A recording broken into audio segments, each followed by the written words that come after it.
estamos nuevamente para el repaso de la lección número 10.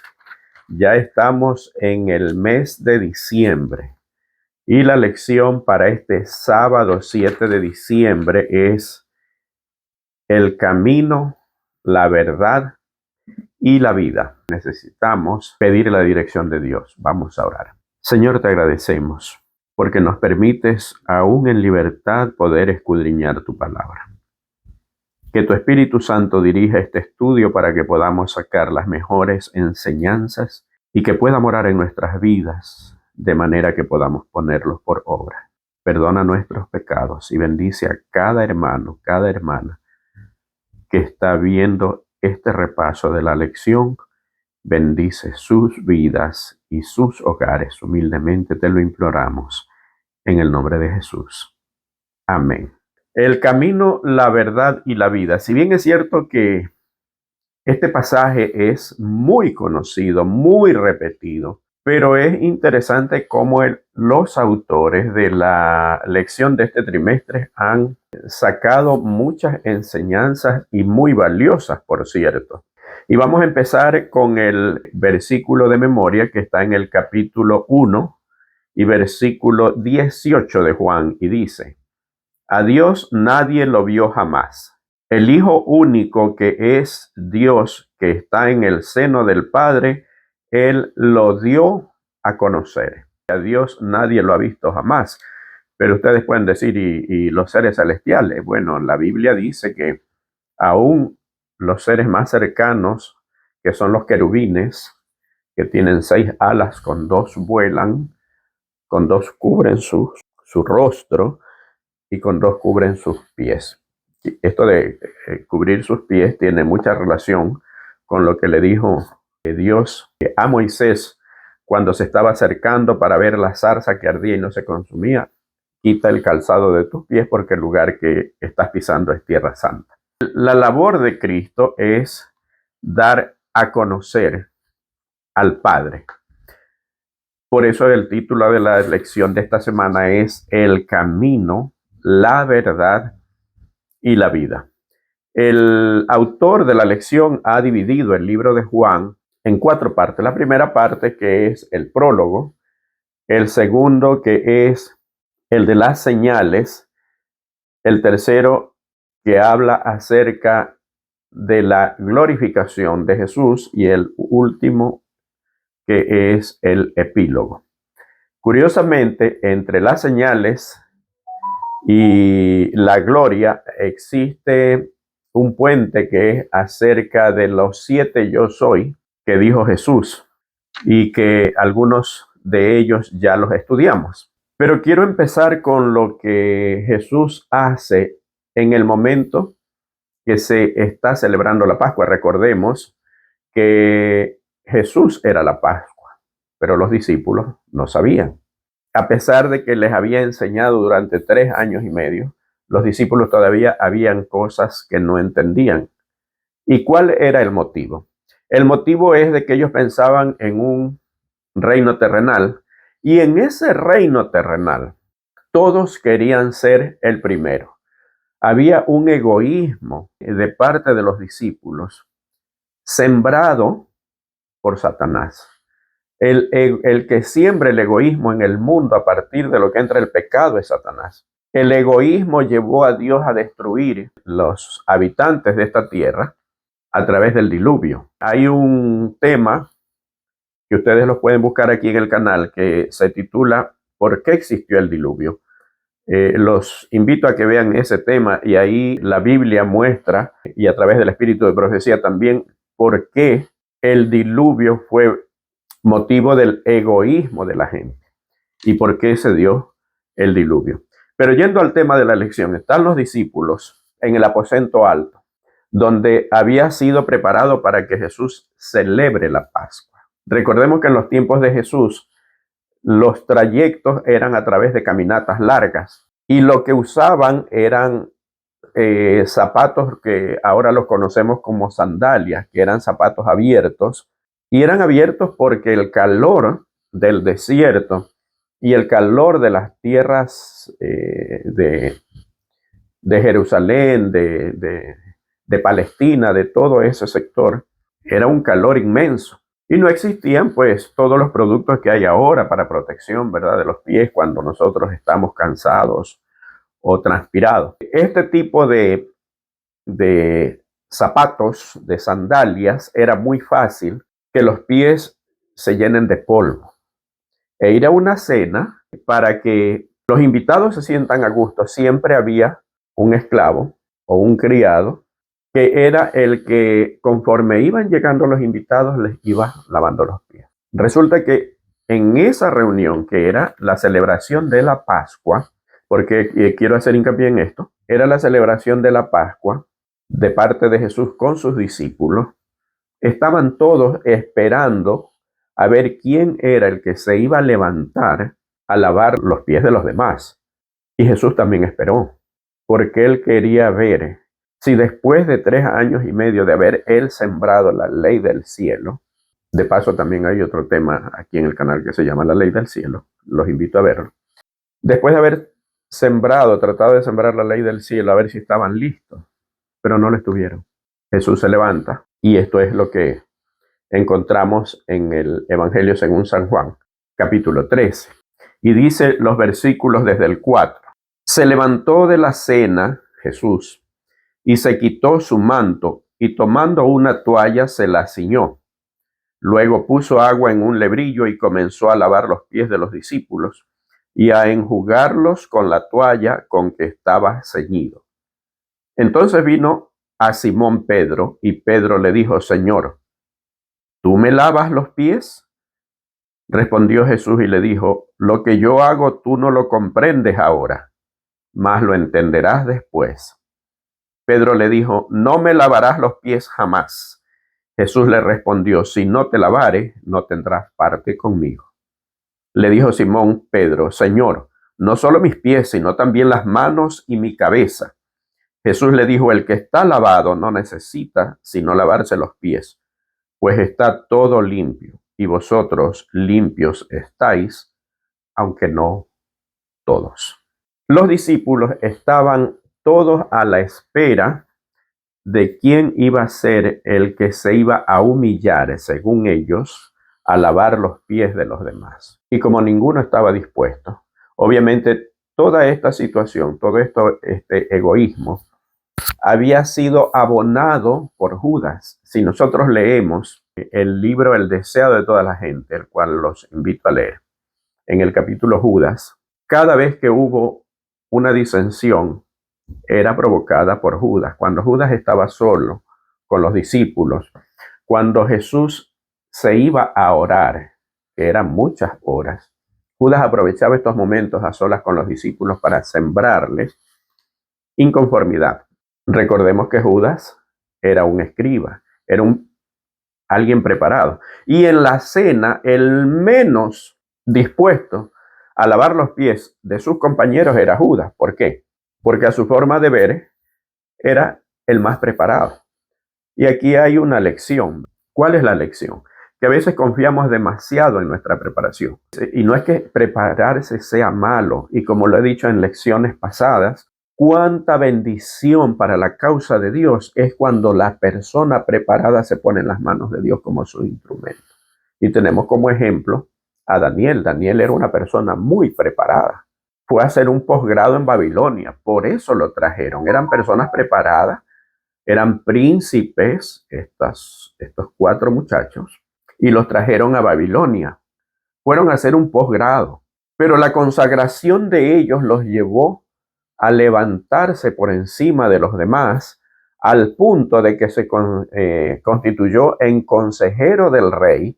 Y no solamente eso, estando cerca del rey, se convirtió en el instrumento que Dios utilizó para darle un estudio bíblico al rey y para que el rey se convierta. Obviamente, el trabajo lo hizo Daniel, pero la labor de transformación la hizo el Espíritu Santo. Eso es lo que Dios quiere. Por lo tanto, ¿por qué digo esto? No está en la lección, pero ¿por qué lo digo? Porque a veces, cuando se habla de que la preparación puede ser un obstáculo, se puede pensar de que la Biblia está en contra de que tú te prepares, y no es así. Dios quiere que tú te prepares, que seas una persona preparada, pero que te pongas completamente en sus manos.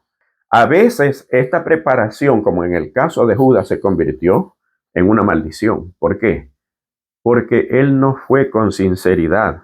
Inclusive, muchas veces cuestionaba los métodos y la forma de enseñanza de Jesús. Cuestionó cuando Jesús le dijo al joven rico lo que tenía que hacer. Le dijo con toda sinceridad y con toda verdad y con toda transparencia qué era lo que tenía que hacer. Y a Judas le molestó porque dijo cuántas cosas se pueden hacer con el dinero que tiene este hombre, pero Jesús lo echó todo a perder. O sea, él se sentía inclusive mejor que Jesús. Estaba dispuesto a enseñarle a Jesús.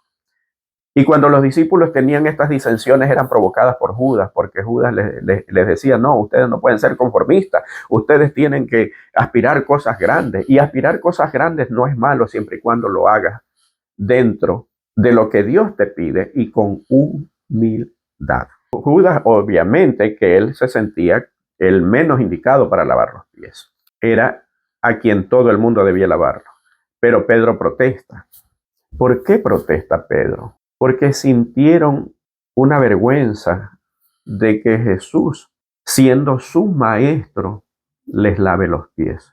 Jesús sabía que ya su tiempo se había terminado y quiso darle las enseñanzas que durante 3 años y medio no la habían aprendido a través de enseñanzas diarias, a través de la palabra. Se las quiso dar con un ejemplo, porque los ejemplos nunca se olvidan. Por eso le dice Jesús a Pedro, lo que yo hago ahora, tú no lo entiendes, pero después lo vas a entender. Entonces, la primera lección es la lección de humildad. ¿Cómo estamos siendo nosotros? Me decía una persona muy humilde, yo me siento mal en la iglesia, porque cuando viene el pastor, él saluda solamente a las personas que son preparadas, que tienen un título. Con esas personas es de abrazo, un saludo muy caluroso, pero cuando me ve a mí solamente me hace de la mano. A veces, y con esto no quiero, lo que quiero resaltar no es el asunto si es un pastor o si es un anciano, si es un hermano de iglesia. No, a veces somos elitistas. Y ese fue el error que cometió el pueblo judío.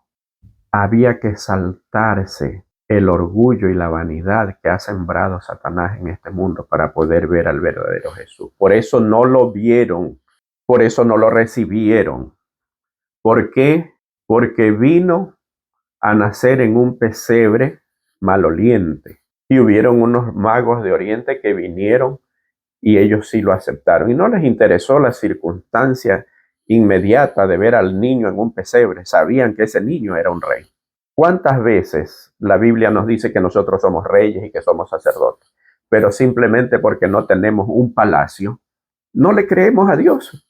Y es una verdad, si Dios lo dice es una verdad. Tú te sientes rey, tú te sientes un sacerdote. Pues si no lo estás haciendo debes sentirte, porque Dios lo dice. Este ejemplo de humildad y de grandeza a la vez es la ley del cielo y Cristo se las quiso impregnar. Y aquí hay una lección doctrinal también, que se celebraba la Pascua. Sin embargo, Jesús, ese acto, ese rito de humildad de lavar los pies y la celebración de la Pascua ahora le da un nuevo sentido porque sabía que la Pascua ya iba a tener su cumplimiento en él. Porque Jesús murió a las 3 de la tarde, tal como se celebraba la Pascua y a la hora que debería morir el Cordero murió. Y a esa hora se rasgó el velo del templo diciendo ya no habrá más sacrificio, porque ya el sacrificio perfecto se hizo. Pero ¿cómo celebramos nosotros la Pascua? Cuando Pedro le dice, a mí no me vas a lavar, le dice, si no te lavare no vas a tener parte conmigo. Y le dice, lo que yo hago ahora no lo entiendes, pero después lo entenderás. Y Pablo lo entiende, el apóstol de los gentiles, y en 1 Corintios 11, un texto muy conocido porque se lo usa en la Santa Cena, para los que son ancianos, para los que son diáconos, pastores, Jesús instituye allí la celebración de la Pascua y la convierte en la cena del Señor. ¿Por qué quiero resaltar esto? Porque aquí hay doctrina. ¿Y cuál es la doctrina? A veces decimos, no, es que porque Jesús hizo esto, porque Jesús no lo hizo, ahora hay que cambiar las cosas. Jesús no cambió. Jesús le dio un nuevo sentido. Y Pablo dice en Primera de Corintios 11, ¿verdad? Y el versículo 26, así que cada vez que comieres de este pan y bebieres de esta copa, la muerte del Señor anunciáis hasta que Él venga. Y si se anuncia la muerte, obviamente que se anuncia la resurrección, porque nosotros creemos en un Dios vivo, no en un Dios muerto. Esa es la celebración de la resurrección de Jesús. Esa es la nueva Pascua, la Pascua para los gentiles, para los que somos herederos según la gracia. Esa es la Pascua para nosotros. Ese es el trasfondo o esa es la transformación que Jesús mismo, en persona, Él le dio el giro a la Pascua. No es que porque resucitó el domingo, ya dejamos de guardar el sábado y vamos a guardar el domingo. No. El cambio lo dio no en el día de reposo, sino en la Pascua y en la forma de celebración. A veces no vemos y leemos por encima la Biblia y no la escudriñamos. Pero aquí hay doctrina. Y es la sana doctrina. Obviamente no puede haber Pascua sin muerte. Y Jesús habla de su muerte. Y todos se entristecen. Y no entienden. Y de ese reino que ellos querían ser el primero, se dan cuenta que sus sueños se están desvaneciendo. Pero Jesús no quiere dejarlos así. Entonces, les habla de qué? Les habla de su venida. Y les dice, yo ciertamente volveré. Y eso es lo que está en la siguiente parte de la lección y está en los versículos del 1 al 3, capítulo 14 de San Juan, 14 del 1 al 3, no se turbe vuestro corazón. Cuando dice no se turbe, está hablando de que no se dejen mover de su convicción. Creéis en Dios, creed también en mí. En la casa de mi padre muchas moradas hay. Si así no fuera, yo os lo hubiera dicho. Voy pues a preparar lugar para vosotros. Y si me fuere y os preparare lugar, vendré otra vez y os tomaré a mí mismo para que donde yo estoy, vosotros también estéis. Nosotros nos llamamos adventistas. Y todo aquel que cree en la promesa de la segunda venida de Jesús es adventista, porque está creyendo en su advenimiento. No es porque pertenecemos a una religión, no. Es porque creemos en la promesa que Jesús hizo aquí. Y Jesús trata de sacar a los discípulos de las cosas que iban a suceder y para las cuales no estaban todavía preparados. Los quiere llevar hacia lo eterno. Yo no sé cómo te sientes con lo que sucede en tu vida, en este mundo. Este mundo cada vez está más difícil, está peor, más sufrimiento, más violencia. Es obvio que estas cosas deben suceder porque la Biblia dice que a medida que el Espíritu Santo se retira de la tierra, según la profecía de Apocalipsis, la maldad se aumenta. La gente es menos amorosa, menos entregada a Dios, a las cosas espirituales. Y eso los vuelve más feroces, más desalmados. Y todo lo que vemos es exactamente lo mismo que sucedía en los tiempos de Noé. Pero depende cómo vemos nosotros las cosas. ¿Vemos en esto nosotros algo que nos produce desánimo o vemos el cumplimiento de la promesa de Dios y que cada vez su venida está más cerca? ¿Cuán convencido estás que Cristo viene pronto? Porque si estás convencido, entonces deberías con muchas personas compartir esto y decirle, prepárate, Cristo viene. No es una fábula, no es algo que está escrito en la Biblia solamente para llenar una página, no. Ciertamente volveré. Es verdad que las señales hablan de que Cristo está ya viniendo, de que viene pronto, eso nadie lo puede dudar. Pero no es las señales tanto la certeza, sino el hecho de que lo dijo alguien que no miente, que fue Jesús. Todo lo que Jesús dijo a través de su palabra se ha cumplido. ¿Y por qué no se debería cumplir esta parte de su promesa? Debemos vivir como si fuera a venir mañana. Debemos anhelar esas mansiones celestiales, cosa que ojo no vio ni oído oyó, ni ha subido a corazón de hombre, es lo que Dios tiene preparado para los que le aman.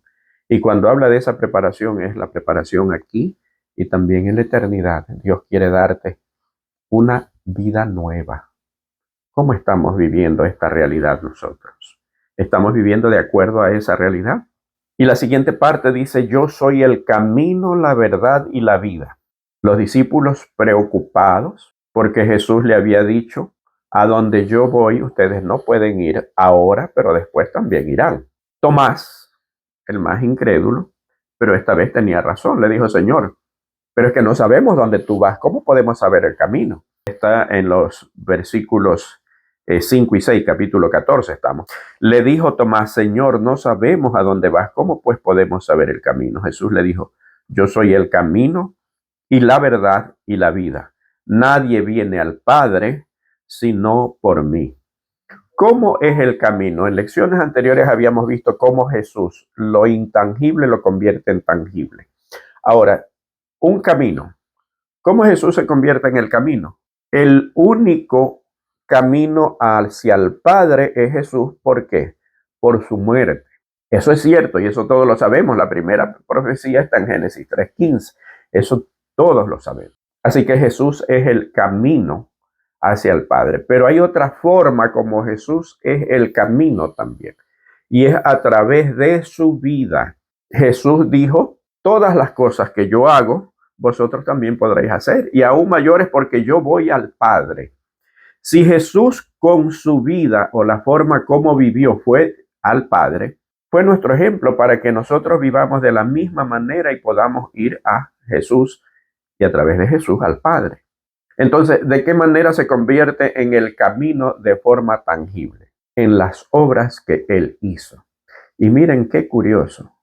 En vez de nosotros ponernos a investigar a través de su palabra cómo vivió Jesús, qué hizo Jesús, cuál fue la forma, y está aquí, no solamente en el Nuevo Testamento, y ese es el error que cometemos y se cometen en varias denominaciones y varias personas que se dicen ser pastores, maestros, doctores de la ley, etcétera. Porque dicen, no, es que no, para nosotros ahora lo que sirve es el Nuevo Testamento, porque esto es el nuevo pacto, el Antiguo Testamento es el antiguo pacto. Pero si Jesús dijo que escudriñen las Escrituras, Jesús es el camino por la forma como Él vivió y la forma como Él enseñó a través del Antiguo Testamento, el cual Él nos mandó a escudriñar. Porque ese Antiguo Testamento da testimonio de Jesús, viendo la vida de Jesús, viviéndola nosotros de la misma manera, viendo la vida de Jesús en el Antiguo Testamento y viendo cuál es su propósito para nosotros, su forma de ser con nosotros, es cuando aprendemos a conocer verdaderamente a Jesús y conociendo a Jesús conocemos al Padre porque no hay diferencia. Las diferencias entre seres humanos, entre esposo y esposa, vinieron como producto del pecado. Por tanto, dejará el hombre a su padre y a su madre y se unirá a su mujer y los dos serán una sola carne. Unidad. Es la unidad que hay entre el Padre y el Hijo. Felipe le dice, Señor, muéstranos al Padre y nos basta. Y Jesús le dijo, ¿cuánto tiempo que estoy con ustedes y no me han conocido, Felipe? De verdad te digo que el Padre es en mí y yo en el Padre. Jesús es el camino, ¿por qué? Porque Él tuvo una forma de vida que es la forma de vida que nosotros debemos tener si queremos llegar al Padre. Así de sencillo. Y en lugar de, como dije anteriormente, en lugar de escudriñar la Biblia tratando de encontrar aquí a Jesús, su vida, qué hizo, cómo pensó, cómo actuó, cuál fue su forma de proceder en esta o en aquella circunstancia. Estudiamos la Biblia para ponernos a rebatir cosas que no vienen al caso, para apoyar ideas que están muy alejadas de la verdad. Y Cristo es la verdad y esa es la siguiente parte. ¿Por qué Cristo es la verdad? La verdad es lo contrario de la mentira. La Biblia dice que Satanás es el padre de mentira. ¿Por qué es el padre de mentira? Porque siempre distorsionó ante todo el universo el carácter de Dios. Lo hizo aparecer como un Dios tirano y para los que vivimos en la tierra, como un Dios que creó el mundo y se olvidó de él. La Biblia muestra a un Dios interesado en cada momento de tu vida. Tan interesado que tienes, dice Jesús, que tenemos los cabellos en nuestras cabezas contados. Tan interesado en nosotros de que ni la hoja de un árbol cae si no es por la voluntad de Dios. Así de interesado es Dios. Entonces, por eso Cristo se convierte en la verdad. Y además, ¿por qué? Porque quiso revelar el verdadero carácter del Padre. El pueblo judío, que era depositario de las verdades eternas, era el que debía dar a conocer a ese Dios amoroso, misericordioso a las demás personas a través de una vida de consagración y de bendición, porque Dios promete bendiciones, no porque nosotros las merezcamos, no las merecemos, es por su generosidad, pero no cumplió. Lejos de eso, se encerró en su burbuja e hicieron ver a Dios como un Dios exclusivista. Dios solamente se ocupaba y se preocupaba por ellos, al resto no. Cristo vino a hacer la labor que no hizo su pueblo, revelar el verdadero carácter del Padre, un Padre amoroso. En primer lugar, Jesús vino a revelar el verdadero carácter del Padre. Por eso le dice a Felipe, yo soy en el Padre. El que me ha visto a mí ha visto al Padre. Y aquí también hay una confusión teológica. Dicen, no, es que Cristo es el mismo Padre, por eso se lo dijo a Felipe. No, eso no es lo que dice la Biblia. Eso es lo que la gente quiere dar a entender, pero no es lo que dice la Biblia. Y por otro lado, quería mostrarle a la humanidad de que las leyes de Dios, con la ayuda del Espíritu Santo, sí es posible cumplirlas y estar en armonía con el Padre. No solo vino a revelar cómo era Dios al ser humano, vino también a revelarle al ser humano que sí se puede ser vencedor como Él lo fue. Y Él fue en todo nuestro ejemplo. Dios quiere que tú estudies la vida de su Hijo, sigas los pasos de su Hijo, en lugar de poner excusas, en lugar de ponernos a ver, no es que esto es difícil, no es que tenemos ideas perfeccionistas y no podemos ser perfeccionistas. No, ese no es el propósito de Dios. El propósito de Dios es que tú te fijes en Cristo, que es la verdad. Y fijándote en Cristo, te olvidarás del resto. Por el contrario, dirás, Señor, gracias porque tú me permites vivir una vida de victoria, porque solo nosotros no podemos. La vida de victoria es el resultado de nuestra entrega y nuestra cercanía y nuestra fe depositada en Cristo Jesús. Y la última parte dice, la Escritura son la verdad. ¿Y cuál es la Escritura? Antiguo y Nuevo Testamento. Es una pena que se enseñe desde los púlpitos que esta parte no sirve, que esta parte era para los judíos, que esta parte era para este pueblo, que esta parte se la escribió por esto. Toda la Biblia es inspirada por Dios, dice el apóstol Pablo. Toda. Y es útil toda. Y miren que cuán útil es. Por ejemplo, el mismo Pablo dice que Cristo entró en el santuario no hecho de manos, sino en aquel que está en el cielo para interceder por nosotros. ¿Cómo podemos saber qué hace Cristo allá en el santuario del cielo si no estudiamos el Antiguo Testamento, Éxodo, Levítico, donde está el ministerio sacerdotal que Cristo está cumpliendo? Porque todo lo que se hizo aquí era reflejo de lo que Cristo está haciendo en el cielo. Y cada uno de los lugares del tabernáculo y después del templo representaban a Jesús. Si nosotros no entendemos esto, si no leemos, ¿cómo podemos saber cuál es la labor que Cristo está realizando a nuestro favor? ¿Cómo podemos nosotros tener la certeza de que Cristo está favoreciéndome si ni siquiera estoy entendiendo? Si estoy diciendo, no, esto era para los judíos y a mí ya no me interesa. Las Escrituras son la verdad. Y cada parte que Dios dio de su palabra es una enseñanza profunda para nosotros. No nos dejemos engañar. No importa quién te enseñe que esta parte era para aquí, la de acá ya pasó de moda. Toda la palabra de Dios es inspiración suya. El autor, el Espíritu Santo. Porque en tu salvación y en la mía está interesado todo el cielo, Padre, Hijo y Espíritu Santo. Los ángeles, según Hebreos, son espíritus ministradores a favor tuyo y mío. Hay toda una infraestructura, si podemos utilizar un término humano, interesado en que tú te salves, en que yo me salve. Pero el cielo está más interesado en tu salvación que lo que tú mismo estás en ella. Mi querido hermano, mi querida hermana, cuánto esfuerzo ha hecho Dios para nuestra salvación. Vivamos de acuerdo a ese elevado esfuerzo que ha hecho. Qué hermosa lección de esta semana. Cristo es la verdad. Cristo enseñó no solamente cómo es el Padre, sino que nos enseñó a vivir una vida de victoria. ¿Cómo está siendo tu vida? Si acaso no está siendo una vida de victoria, yo te invito a que hagas un pacto con Dios, un pacto con Jesús y decirle: Señor, yo quiero que por tu gracia pueda vivir así como tú viviste una vida de victoria. Que el Señor te bendiga. Y recuerda, suscríbete al canal para que de esta manera, en el momento que se sube un nuevo video, tú puedas tener una notificación y de esa manera puedas saber que hay un nuevo video disponible.